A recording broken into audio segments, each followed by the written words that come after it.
Good morning to all. Olympia IAS academy சார்பாக தினசரி மாதிரி தேர்வுகள், அதாவது டே ஷீட் மாடல் டெஸ்ட் வந்து கண்டக்ட் பண்ணியிருக்கு. நேற்றிலிருந்து டே ஷீட் மாடல் டெஸ்ட்டு ஸ்டார்ட் பண்ணிக்கிறேங்க. இந்த டே ஷீட் மாடல் டெஸ்ட்டை பொறுத்தவரையும் 100% எக்ஸாம் பாயிண்ட் ஆஃப்ல இருக்கக்கூடிய மோஸ்ட் இம்பார்ட்டண்ட்டாக கட்டாயம் இது வந்து எதிர்பார்க்கலாம் அப்படின்றக்கூடிய ஏரியாவிலேருந்து எல்லா சப்ஜெக்ட்லேருந்து வந்து தேர்வுகள் வைக்கப்பட உள்ளது. நேற்று டே ஷீட் 1ல் பார்த்தீங்கன்னா எத்திக்ஸ்லேருந்து நம்ம 20 கேள்விக்கான விடைக்குறிப்புகளை பார்த்துருப்பேங்க. அந்த வீடியோவை பார்க்காதவங்க டிஸ்கிரிப்ஷனில் அதுக்கான டே ஷீட் பிளேலிஸ்ட் லிங்க் தரப்பட்டுள்ளது, தேவையானவங்க பார்த்துக்கோங்க. முதலாக நம்ம சேனலை பார்க்குறவங்க மறக்காமல் சப்ஸ்கிரைப் பண்ணிட்டு பெல் சிம்பிளை கிளிக் பண்ணிவிடுங்க. நீங்கள் பெல் சிம்பிளை கிளிக் பண்ணால் தான் நாங்கள் தொடர்ந்து அப்லோட் பண்ணுற வீடியோஸ் உங்களுக்கு நோட்டிஃபிகேஷனாக வரும்.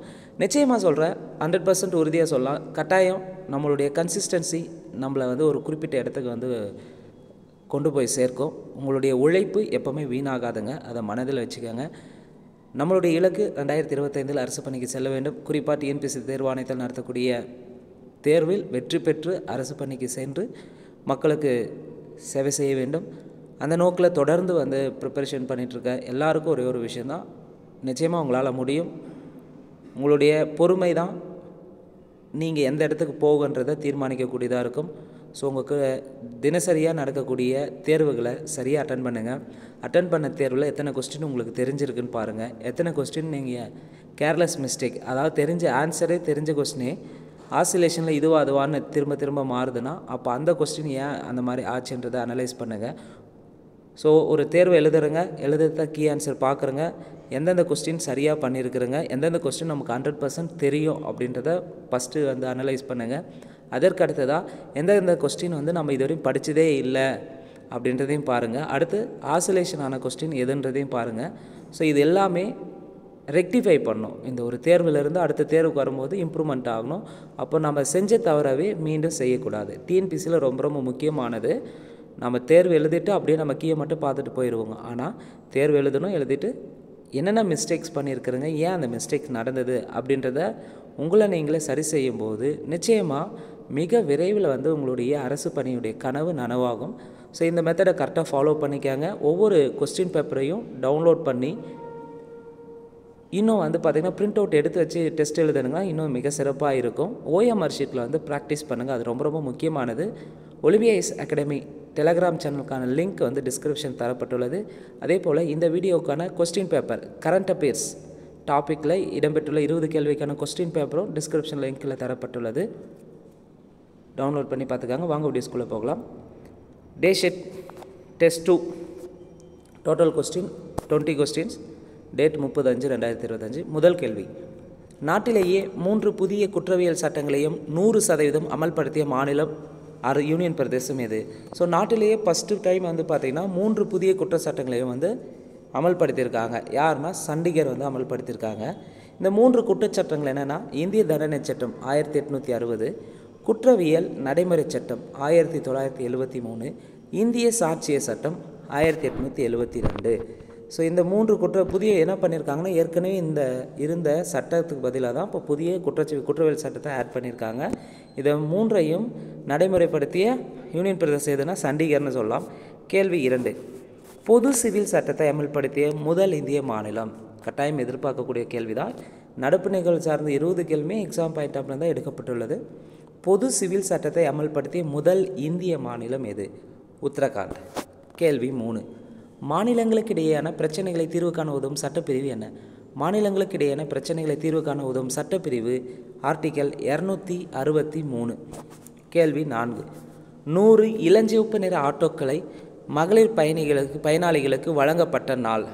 100 இளஞ்சிவப்பு நிற ஆட்டோக்களை மகளிர் பயனாளிகளுக்கு வழங்கப்பட்ட நாள் மார்ச் 8, 2025.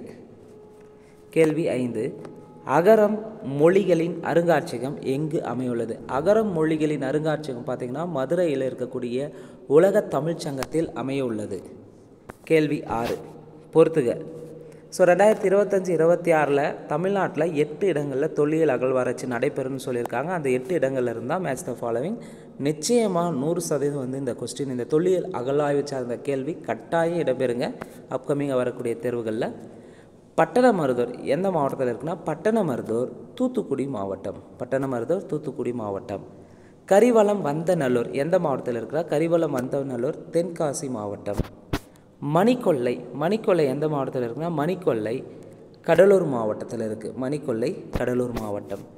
வெள்ளலூர் எந்த மாவட்டத்தில் இருக்குன்னா கோவை மாவட்டத்தில் இருக்குது. இது இல்லாமல் மீதி 4 இடங்கள் இருக்குது. ஸோ கீழடி சிவகங்கை மாவட்டத்தில் இங்கேயும் வந்து 2025-26 அகழ்வாராய்ச்சி நடைபெறும்னு சொல்லியிருக்காங்க. நாகப்பட்டினத்தில் நடைபெறும். ஆதிச்சனூர் எங்கே இருக்குன்னா கள்ளக்குறிச்சி மாவட்டத்தில் இருக்குது. நெலுங்கனூர் எங்கே இருக்குன்னா சேலம் மாவட்டத்தில் இருக்குது. இந்த 8 இடங்களில் தான் 2025-26 தமிழ்நாட்டில் தொழில் அகழ்வாராய்ச்சிகள் நடைபெறும் இடங்களாக அனௌன்ஸ்மெண்ட் பண்ணியிருப்பாங்க. ரொம்ப ரொம்ப முக்கியமானது, தெளிவாக படித்து வச்சுக்கோங்க. கேள்வி 7, சரியான இணையை தேர்வு செய்க.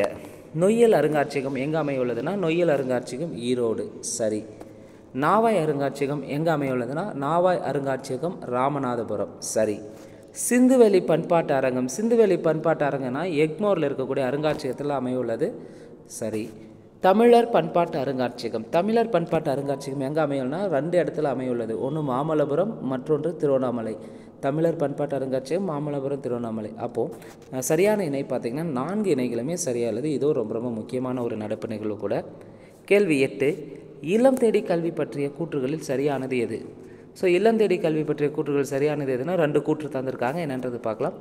விழுப்புரம் மாவட்டம் மரக்கான வட்டம் முதலியார்குப்பம் கிராமத்தில் அக்டோபர் 27, 2022 தொடங்கப்பட்டது. ஸோ இல்லம் தேடி கல்வி திட்டம் கொரோனா பீரியட் டைமில் வந்து மாணவர்களுடைய இடைநிற்றலை வந்து தடுக்கிறதுக்காக ஏற்பட்டது தான் இந்த இல்லம் தேடி கல்வி திட்டம். இதில் வந்து விழுப்புரம் மாவட்டம் மரக்கான வட்டம் முதலியார்குப்பம் கிராமத்தில் அக்டோபர் 27, 2022 தொடங்கப்பட்டதுன்னா தப்பு. 2021 அக்டோபர் 27, 2021 தான் இல்லம் தேடி கல்வி திட்டம் தொடங்கியிருப்பாங்க.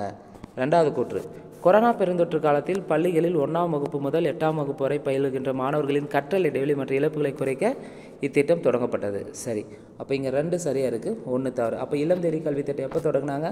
அக்டோபர் 27, 2021. கேள்வி 9, பொறுத்துக.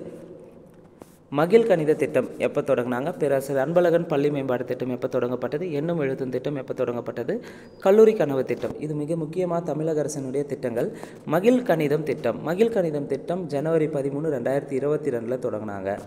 பேராசிரியர் அன்பழகன் பள்ளி மேம்பாடு திட்டம் மார்ச் 18, 2022 தொடங்கப்பட்டது. எண்ணும் எழுத்தும் திட்டம் எப்போ தொடங்கப்பட்டதுன்னா எண்ணும் எழுத்து திட்டம் ஜூன் 13, 2022 தொடங்கப்பட்டது. எண்ணும் எழுத்து திட்டம் ஜூன் 13, 2022 தொடங்கப்பட்டது. கல்லூரி கனவு திட்டம் ஜூன் 25, 2022 தொடங்கப்பட்டது. கல்லூரி கனவு திட்டம் ஜூன் 25, 2022 தொடங்கப்பட்டது. இந்த மகிழ் கணித திட்டம், பேராசிரியர் அன்பழகன் பள்ளி மேம்பாட்டு திட்டம், எண்ணும் எழுத்தும் திட்டம், கல்லூரி கனவு திட்டம் இது எல்லாமே தொடங்கப்பட்ட ஆண்டு 2022. ஸோ மாதங்கள் மட்டும்தான் வேறுபடும், தெளிவாக படித்து வச்சுக்கோங்க. கேள்வி 10, 2024 ஆண்டில் காற்று மற்றும் சூரிய மின் உற்பத்தியில் இந்தியா வகிக்கும் இடம். 2024 காற்று மற்றும் சூரிய மின் உற்பத்தியில் இந்தியா எத்தனாவது இடத்துல இருக்குன்னா 3வது இடம். அட் ப்ரெசண்ட் வந்து பார்த்திங்கன்னா இது ரொம்ப ரொம்ப முக்கியமானது. காற்று மற்றும் சூரிய மின் உற்பத்தியில் இந்தியா எத்தனாவது பிளேஸு? உலக அளவில் 3rd பிளேஸ். கேள்வி 11, எவரெஸ்ட் உச்சியை எட்டிய முதலாவது இந்திய பார்வை மாற்றுத்திறனாளி என்ற பெருமையை பெற்ற சொன்ஜின் அங்மோ. அப்போ எவரெஸ்ட் உச்சியை அடைந்த முதலாவது இந்திய பார்வை மாற்றுத்திறனாளி யாருன்னா சொன்ஜின் அங்மோ எந்த மாநிலத்தை சேர்ந்தவர்னா இமாச்சல பிரதேசம் மாநிலத்தை சேர்ந்தவர். கேள்வி 12, 2025 ஆண்டுக்கான உலக பொருளாதார நாடுகள் பட்டியலில் இந்தியா வகிக்கும் இடம். வெரி இம்பார்ட்டன்ட், கட்டாயம் எதிர்பார்க்கலாங்க. ஸோ 2025 உலக பொருளாதார நாடுகள் பட்டியலில் இந்தியா வந்து 4th பிளேஸ்க்கு வந்திருக்கு. ஜப்பானை பின்னுக்கு தள்ளி இந்தியா வந்து பார்த்திங்கன்னா 4th பிளேஸில் இருக்குது. 2025க்கான உலக பொருளாதார நாடுகள் பட்டியலில் India 4th place. First place வந்து அமெரிக்கா, செகண்ட் வந்து சீனா, 3வது ஜெர்மனி, 4 இந்தியா, 5வது பிளேஸ் வந்து ஜப்பானை பின்னுக்கு தள்ளி இருக்கும். அதுதான் ரொம்ப முக்கியமானது. கேள்வி 13, தமிழ்நாட்டில் ஊட்டச்சத்தை உறுதி செய் திட்டம் எந்த ஆண்டு தொடங்கப்பட்டது? தமிழ்நாட்டில் ஊட்டச்சத்தை உறுதி செய் திட்டம் எந்த ஆண்டு தொடங்கப்பட்டது? 2022. கேள்வி 14, கூற்று 1 கூற்று 2. கூற்று 1, கன்னட பெண் எழுத்தாளர் பானு முஸ்தாக் சர்வதேச புக்கர் பரிசை பெற்றார். கன்னட பெண் எழுத்தாளர் பானு முஸ்தாக் சர்வதேச புக்கர் பரிசை சமீபத்தில் இந்த ஆண்டில் பெற்றிருப்பாங்க. சரி. கூற்று 2, பானு முஸ்தாக் சிறுகதைகளை ஹாட் லேம்ப் இதய விளக்கு என்ற சிறுகதையை தீபா பஸ்தி கன்னடத்திலிருந்து ஆங்கிலத்தில் மொழிபெயர்த்து இருக்கிறார். ஸோ இவங்க 2 பேருக்குமே தான் இந்த சர்வதேச புக்கர் பரிசு வழங்கியிருப்பாங்க. ஏன்னா இவங்க அந்த கன்னட பெண் எழுத்தாளர் பானு முஸ்தாக் எழுதிய சிறுகதைகளை சேர்த்து அந்த ஆர்ட் லேம்ப் என்ற நூலை எழுதியிருப்பாங்க கன்னடத்தில். அதை வந்து என்ன பண்ணியிருப்பாங்க, தீபா பஸ்தி என்பவர் வந்து இங்கிலீஷில் மொழிபெயர்ச்சிருப்பாங்க. ஸோ இங்கிலீஷில் மொழிபெயர்த்ததுனால தான் இதுக்கு கிடைச்சிருக்கு இது சர்வதேச புக்கர் பரிசு. என்ன நூல்? ஆர்ட் லேம்ப் என்ற பெயரில் மொழிபெயர்த்திருப்பாங்க, இதய விளக்கு. அப்போ இங்கே கூற்று 1, 2 சரி. ரொம்ப எக்ஸ்பெக்ட் பண்ணக்கூடிய கேள்வியும் கூட. கேள்வி 15, சிந்து நதிநீர் ஒப்பந்தம் ஏற்பட்ட ஆண்டு. ஸோ இந்தியா பாகிஸ்தானுக்கு இடையே வந்து பகல்காம் தாக்குதல் இது சமீபத்தில் நடந்திருக்கு, ஏப்ரல் 22, 2025. அதை ஒட்டி சிந்து நதிநீர் ஒப்பந்தம் கேன்சல் பண்ணியிருப்பாங்க இந்திய சார்பில் அதிகாரப்பூர்வமாக. இப்போ சிந்து நதிநீர் ஒப்பந்தம் எப்போ ஏற்படுத்தப்பட்டதுன்னா 1960. சிந்து நதிநீர் ஒப்பந்தம் எப்போ ஏற்பட்டது? 1960. கேள்வி 16, 25வது உலகக்கோப்பை கால்பந்து போட்டி 2034ஆம் ஆண்டு எந்த நாட்டில் நடைபெற உள்ளது? ஸோ 25வது உலகக்கோப்பை கால்பந்து போட்டி 2034 எந்த நாட்டில் நடைபெற உள்ளதுன்னா சவுதி அரேபியாவில் நடைபெற உள்ளது. கேள்வி 17, கட்டாயங்க நிச்சயமாக வந்து இந்த கேள்வி கேட்கலாங்க. ஏன்னா நேற்று தான் வந்து பார்த்திங்கன்னா 7வது மாநில நிதி ஆணையத்தை வந்து தமிழக அரசு அமைச்சிருப்பாங்க. யாருடைய தலைமையில் அமைச்சிருக்காங்கன்னு கேள்வியை கேட்டிருக்கு. நிச்சயமாக 100% கண்டிப்பாக எதிர்பார்க்கலாம். இதுவரை 6 மாநில நிதி ஆணையங்களை தமிழக அரசு அமைச்சிருந்தது. இப்போ 7வது மாநில நிதி ஆணையத்தை யாருடைய தலைமை தமிழக அரசு அமைத்துள்ளதுன்னா அலாவுதீன், ரிட்டையர்டு ஐஏஎஸ் ஆஃபீஸரான அலாவுதீன் தலைமையில் அமைச்சிருக்காங்க. கேள்வி 18, எளிமை ஆளுமை திட்டம் தொடங்கப்பட்ட நாள். எளிமை ஆளுமை திட்டம் தொடங்கப்பட்ட நாள் குறிப்பாக வந்து அரசு சேவைகளை எளிமையாக பெறுவதற்காக தொடங்கப்பட்ட திட்டம் தான் எளிமை ஆளுமை திட்டம். எப்போ தொடங்கினாங்கன்னா மே 29, 2025. எளிமை ஆளுமை திட்டம் தொடங்கப்பட்ட நாள் மே 29, 2025. கேள்வி 19, அரசியலமைப்பு அருங்காட்சியகம் எந்த மாநிலத்தில் அமைக்கப்பட்டுள்ளது? அரசியலமைப்பு அருங்காட்சியகத்தை பொறுத்தவரையும் ஹரியானா ஸ்டேட்டில் இந்தியாவில் ஃபஸ்ட் டைம் வந்து அமைச்சிருக்காங்க. கேள்வி 20, தமிழ்நாடு உள்ளாட்சி தினம் எப்போ அனுசரிக்கிறாங்க? தமிழ்நாடு உள்ளாட்சி தினம் நவம்பர் 1. தமிழ்நாடு உள்ளாட்சி தினம் நவம்பர் 1. தேசிய பஞ்சாயத்து ராஜ் தினம் வந்து பார்த்திங்கன்னா நேஷ்னல் அளவில் தேசிய பஞ்சாயத்து ராஜ் தினம் ஏப்ரல் 24. ஸோ இந்த வீடியோவை பொறுத்தவரை நடப்பு நிகழ்வு சார்ந்த 20 கேள்விகளை நம்ம முழுமையாக பார்த்துருக்குறோங்க. இந்த வீடியோ உங்களுக்கு பிடிச்சிருந்தால் லைக் பண்ணுங்கள், கமெண்ட் பண்ணுங்கள். நிச்சயமாக உங்களுடைய ஒவ்வொரு பின்னூட்டமும் வந்து எங்களுடைய அடுத்த கட்ட கேள்வித்தாள்களை தரப்படுத்துறதுக்கும் உங்களுக்கு மிக சிறந்த முறையில் வந்து கேள்விகளை வடிவமைப்பதற்கும் உந்துதலாக இருக்கும். அதனால் வீடியோ பார்த்துட்டு இந்த கொஸ்டின் பேப்பர் 20 கேள்வியுமே உங்களுக்கு ஒர்த்தாக இருந்தால் உங்களுடைய பின்னோட்டத்தை தவறாமல் வந்து கட்டாயம் பதிவு செய்யுங்க. ஏன்னா நீங்கள் அது நல்ல குட் ஃபீட்பேக்காக இருந்தாலும் சரி, பேட் ஃபீட்பேக்காக இருந்தாலும் சரி, அதுக்கு தகுந்த வகையில் எங்களை நாங்கள் சரி பண்ணுறதுக்கு இது ஒரு வாய்ப்பாக இருக்கும். நன்றி, வணக்கம்.